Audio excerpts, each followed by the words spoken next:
제가 중학교 다니던 시절에 말본 선생님이 계셨는데 그야말로 그 선생님은 말에 대해서 너무도 정확하고 행동도 정확해서 제가 평생을 살면서 그분의 그 진실하고 정직하고 아름다운 그 말씀이 영상에서 지워지지 않고 살아가고 있습니다.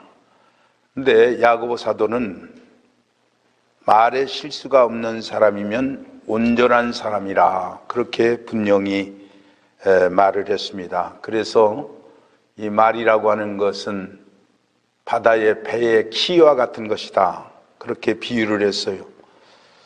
내가 인격도 있고 재산도 있고 지위도 있고 여러모로 훌륭한 그런 위치에 있다 할지라도 말 한마디를 잘못하게 되면 다 소용이 없는 인생이 되어버리는 것을 우리는 주변에서 비일비재로 볼 수가 있는 것입니다. 그래서 오늘 이 야고보 사도는 우리가 어떻게 말을 해야 되는지, 축복의 말과 저주의 말을 어떻게 조화 있게 해야 되는지를 자세히 가르쳐 주고 있는 것입니다. 이 말에 대해서 첫째 야고보 사도는 뭐라고 말을 하고 있느냐 하면 진실해야 된다 그렇게 말하고 있는 것입니다. 그래서 재밌는 예를 들었는데 그 비유가 우리에게 많은 교훈을 줍니다. 여러 종류의 짐승과 새며 벌레며 해물은 다 길들임으로 사람에게 길들이거니와 사람들이 짐승을 길들여서 소나 개나 매 이런 것들을 길들여 쓰게 된다고 그렇게 말하고 있는데 아시다시피 비둘기도 길들이고 돌고래도 길들입니다. 심지어는 사자나 표범 같은 것도 길들여서 사용하게 되는데 그 원리가 어디에서 나왔느냐? 창세기 1장 28절에 보면 하나님께서 그렇게 하도록 모든 만물을 지으셨습니다. 하나님이 그들에게 복을 주시며 그들에게 이르시되 생육하고 번성하고 땅에 충만하라. 땅을 정복하라. 바다의 고기와 공중의 새와 땅에 움직이는 모든 생물을 다스리라. 사람에게 그런 권한을 주게 된 것입니다. 그래서 모든 동물이 말을 듣게 되어 있어요. 사람에게 봉사하게 되어 있습니다. 동시에 사람은 그 모든 동물을 사랑해야 되는 것입니다. 하나님께서는 이와 같이 다스리는 능력, 그 특권을 우리에게 주셨기 때문에 이 동물들을 우리가 사랑하고 다스림으로 인해서 큰 혜택을 받게 됩니다. 여러분, 중국 어느 지역에서는 가마우지라고 하는 새를 교육시켜서 자기들의 그 삶의 터전으로 삼는 사람이 있고 어떤 곳에는 매를 훈련시켜서 사냥을 해가지고 생업으로 삼는 그런 사람들도 있습니다. 그야말로 동물이 천진스럽게 말을 잘 듣고 있다는 사실입니다. 그러나 오늘 현실을 보면 사람이 타락하고 죄를 지음으로 인해서 동물과 인간 관계도 불편한 관계로 바뀌고 원수 관계로 발전하고 있습니다. 그렇더라도 동물을 사랑으로 잘만 길들이면 사람의 뜻대로 부릴 수가 있게 되고, 그래서 오늘 이 시대는 이 동물을 다스리는 동물학과 같은 것이 대학에서도 큰 인기를 모으고 있는 것입니다. 내 작은 윗 속에 새치 혀 하나를 길들이지 못하고 다른 동물들을 길들인다고 하면 그것이 격에 안 맞다 이렇게 야고보서가 말하고 있는 것입니다. 그래서 기를 들이지 못한 이 혀 때문에 화를 불러 일으키게 된다는 말이에요. 우리가 일상에서 흔히 볼 수 있는 일인데 비유를 통해서 우리가 생각할 것이 뭐냐면 무의식 중에 우리가 하는 말이 있다는 말이에요. 내가 의식하지 못하는 사이에 불쑥 내뱉는 이 말이 결국은 재화를 불러일으키게 된다는 말입니다. 여러분, 가만히 생각해 보면 우리가 내 입을, 내 혀를 내 마음대로 돌린다고 생각할 수 있지만 그렇지 못한 것입니다. 동물은 반사적으로 살고 사람은 응답적으로 산다 하는 말이 있어요. 무슨 얘기냐 하면 여러분이 이제 개를 키웠어요. 밥도 주고 친절을 베풀면서 개를 키웠는데 어쩌다가 꼬리를 밟았습니다. 깹 하고 이 개는 주인을 물어버립니다. 그렇다고 이 개를 나무랄 수 있느냐? 그럴 수 없다는 말이에요. 개니까 개같이 굴 수밖에 없다는 말입니다. 이렇게 동물은 반사적으로 사는데 사람은 어떠냐? 예를 들어서 우리가 버스를 탔어요. 어떤 예쁜 아가씨의 발을 밟았습니다. 참 미안할 것 같아서 아주 이제 기분이 나쁘지만은 그 아가씨가 발을 밟아서 기분이 나쁘겠지만은 그래도 내가 잘못 반응을 하면 그쪽에서 기분 나쁠 것 같아서 그대로 참고 있는데 그분이 발을 밟아서 죄송합니다. 이렇게 하게 되면은 사실은 그쪽에서 미안하다가 하게 됨으로 인해서 내가 기분이 나빴지만은 응답적으로 다시 괜찮습니다. 이렇게 대응을 하게 되는 것이 인간이다는 말이에요. 우리는 믿는 사람이기 때문에 이 응답에 있어서 깊이가 있어야 된다는 말이에요. 우리는 무슨 일을 겪었을 때 먼저 기도를 해봐야 됩니다. 그리고 확신이 들 때까지 참고 때로는 금식을 하기도 하고 때로는 더 깊이 우리는 철야도 하면서 거기에 대한 응답을 준비하는 자세가 우리에게 필요하다는 말이에요.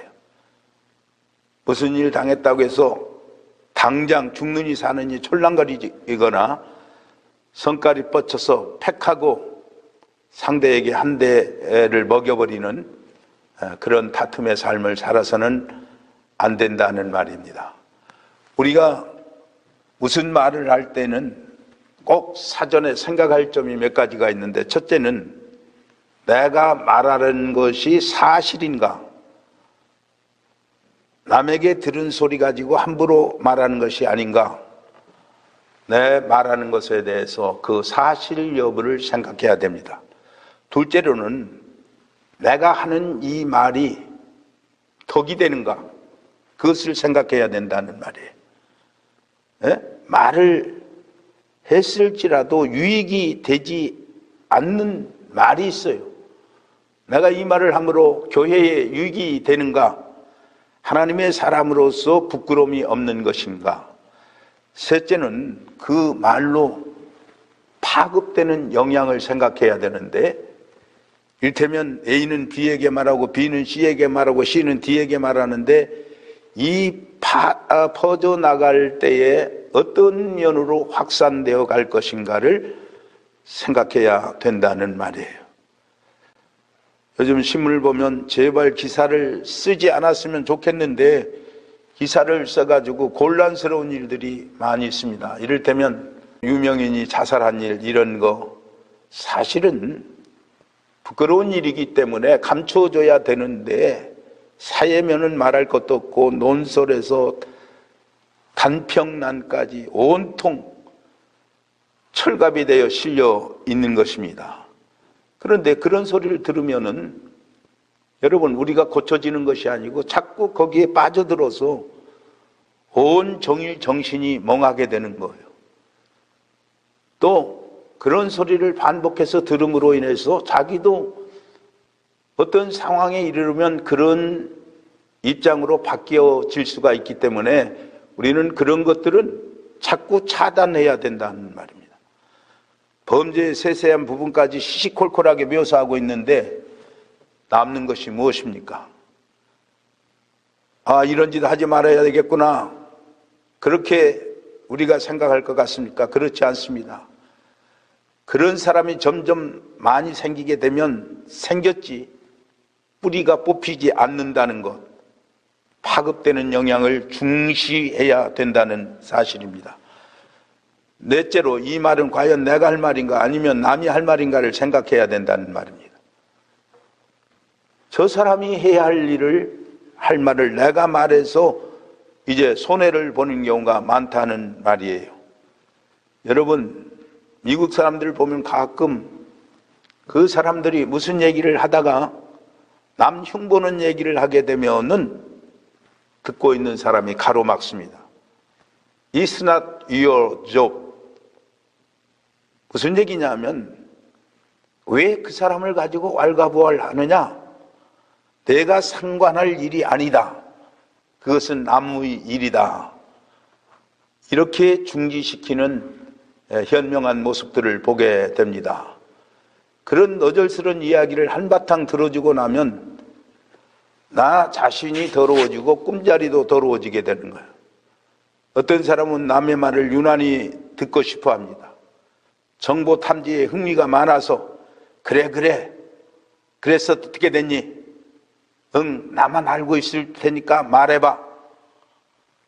이렇게 소리를 주고받으면서 상관도 없는 얘기를 계속 떠들어지게 짐으로 인해서 이런 버릇이 타성이 되면 정신 상태가 형편없어지게 되고 오히려 남에게 크게 손해를 가져오게 된다는 것을 우리는 알아야 되는 것입니다. 다섯 번째, 내가 하는 말에 내가 책임을 질 생각을 하고 있는가 하는 말이에요. 특별히 하나님 앞에서 우리는 책임을 져야 합니다. 말은 거의가 할 말이 아닌 경우가 많아요.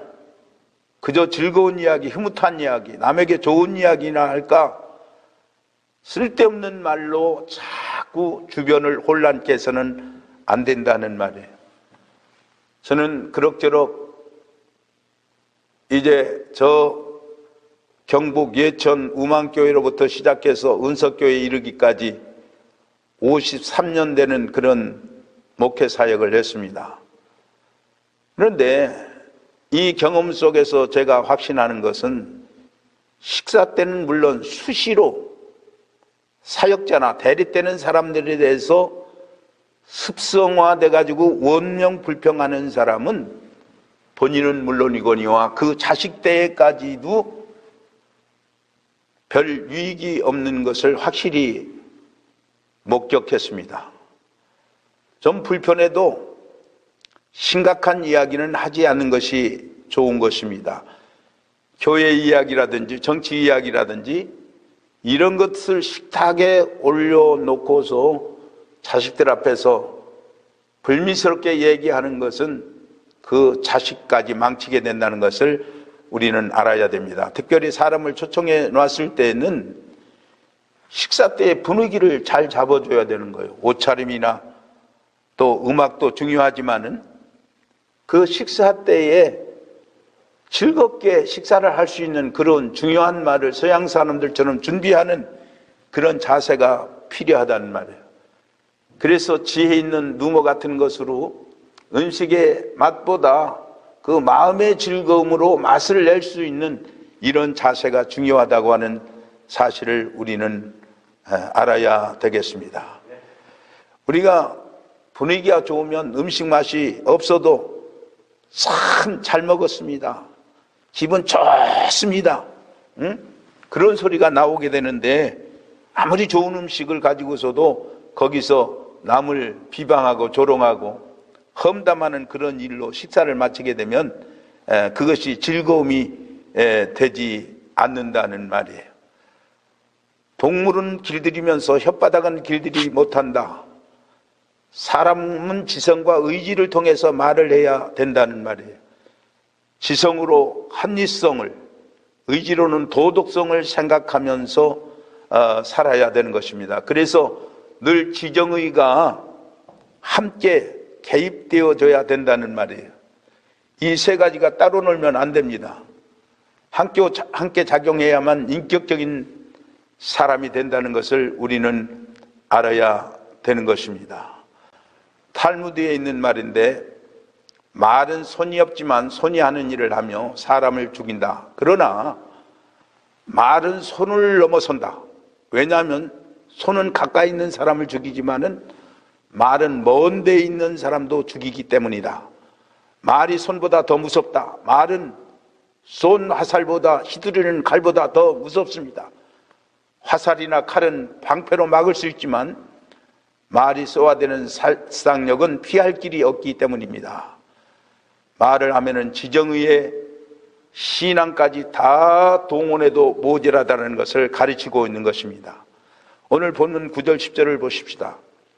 이것으로 우리가 주 아버지를 찬송하고 또 이것으로 하나님의 형상대로 지음을 받은 사람을 저주하니 한 입으로 찬송과 저주가 나는도다.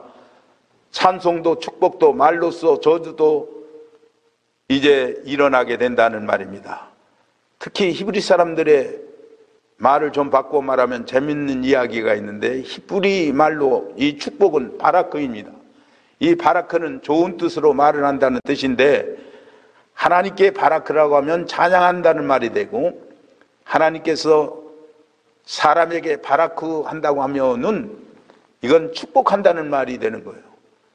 그래서 사람을 축복하면 이것이 축복인 것입니다. 좋은 말이기는 다 같은 말인데, 사람이 하나님을 향하여 말을 하면 찬송이 되고, 사람을 향해서 하면 말을 하면 이것이 축복이 된다는 말이에요.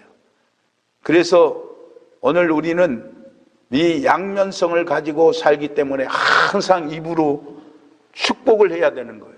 그리고 이름을 생각해도 그 이름대로 되기를 우리는 복을 빌어야 된다는 말이에요. 저는 수커둥자, 참진자 수커둥자를 쓰게 되는데, 이 연합할진이라고 하기도 합니다. 그런데 저는 이상스럽게 남자들 세계에서 그렇게 지도력을 발휘하는 그런 입장에 서게 되더라고요. 자꾸 입으로 그렇게 복을 빌어서 그러는 거예요. 물론 오늘 우리가 그 이름대로 운명적으로 되어지는 것이 아니라 사실은 자꾸 불리는 가운데 그것이 복이 된다는 것을 우리는 깨달아야 된다는 것입니다. 특별히 오늘 우리는 한 입으로 찬송과 저주가 나는도다. 하나님을 찬양하는 그 입으로 사람을 저주할 수 없다는 말이. 그래서 한 입으로 하나님을 찬양하면서 한 입으로 자꾸 다른 사람을 저주하는 일을 하게 되면은 이것은 잘못된 믿음을 가지고 산다는 것을 가리키고 있는 것입니다. 성경 말씀이 복잡한 것이 아닙니다. 하나님 앞에서 찬송하는 그 입으로 어찌 남을 저주할 수 있겠느냐. 그래서 되도록이면 우리는 하나님 앞에 좋은 말로 사람들을 축복하라고 하는 말이에요. 예수님께서 일찍이 제자들을 파송하면서 너희는 나가 전도할 것인데 어느 집을 가든지 부지런히 복을 빌라고 그랬어요. 무조건 복을 빌어라. 그래서 설사 욕을 당해도 내 입으로 욕하지 말라. 바로 우리에게 상대를 위해서 축복하라고 그렇게 좋은 말씀을 주시게 된 것입니다. 그래서 우리가 경우에 따라서 잘못을 책망할 수도 있고 매를 때릴 수도 있지만은 근본 우리의 마음은 다른 사람을 내가 축복하면서 살아야 된다는 그 개념을 잃어버리게 되면 우리 신앙인이 좋은 신앙의 길을 걸어갈 수 없다는 것을 우리는 유념해야 되는 것입니다. 그래서 야고보는 말합니다. 샘에서 한 구멍으로 어찌 단물과 쓴물을 내겠느냐. 어찌 무화과나무가 감람열매를, 포도나무가 무화과를 맺겠느냐. 그럴 수 없다고 하는 말입니다. 사도 바울은 말했습니다. 내 안에 악이 있다. 로마서 7장에서 내가 원하는 바 선은 하지 아니하고 도리어 원치 아니하는 바 악은 행하는도다. 곧 선을 행하기에는 나에게 악이 함께 있는 것이다라고 로마서 7장 19절 이하에서 설명하고 있습니다. 원하는 선과 원치 않는 악이 함께 있다는 것을 강조하지만 그러나 하나님께서는 그 둘이 함께 있다 하더라도 하나님의 은혜가 더 크고 죄가 아무리 많다고 해도 사실은 죄 많은 것에 더 많은 것에 대해서 늘 감사하고 있는 것을 보게 됩니다. 이것이 사도 바울의 고백이고 우리의 고백이에요. 우리도 보면은 항상 어려움도 있고 불평도 있고 괴로움도 있고 원망도 있지만은 사실 따져보면 감사와 기쁨과 하나님이 주시는 평화가 우리의 삶을 더 지배한다는 것을 발견하게 되는 것입니다. 오름지기 내 안에 있는 악을 인정할 것입니다. 절대로 기피하고 변명하지 말 것입니다. 가끔 좋지 아니한 말을 해놓고는 나는 본디 그런 사람이 아닌데 어쩌다 그만 실수를 했다라고 변명합니다. 그러나 사실은 그것이 아니에요. 내 속에 이 악이 들어있기 때문에 나는 이런 연약성이 있다. 이것을 인정하는 것이 옳습니다. 내 속에 그것이 있기 때문입니다. 내가 본디 그런 사람입니다. 인정하고 다시 진실로 돌아가서 회개해야 하는 것입니다. 그럴 때 한샘에서 단물만 나올 수 있는 은혜로운 생활을 하게 되는 것입니다. 그것을 맺겠습니다. 본문의 요지는 바로 이것입니다. 한 가지 말만 하라.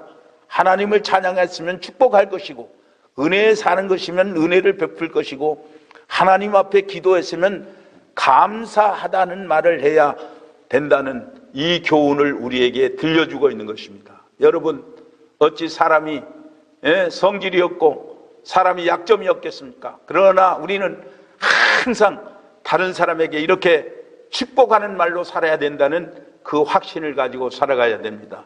제가 지난 시간에도 말씀을 드렸습니다만 저는 이렇게 진심을 다해서 무슨 행사 때이고 누구에게이고 축복을 하다 보니까 이 복의 사람이라는 소리를 들어서 높고 또 이제 낮고 상관없이 남녀 연세를 불문하고 이렇게 하나님의 말씀으로 권고하는 이런 삶을 살다 보니까 삶의 행복이 다른 사람에게보다 내게부터 오는 것을 느꼈습니다.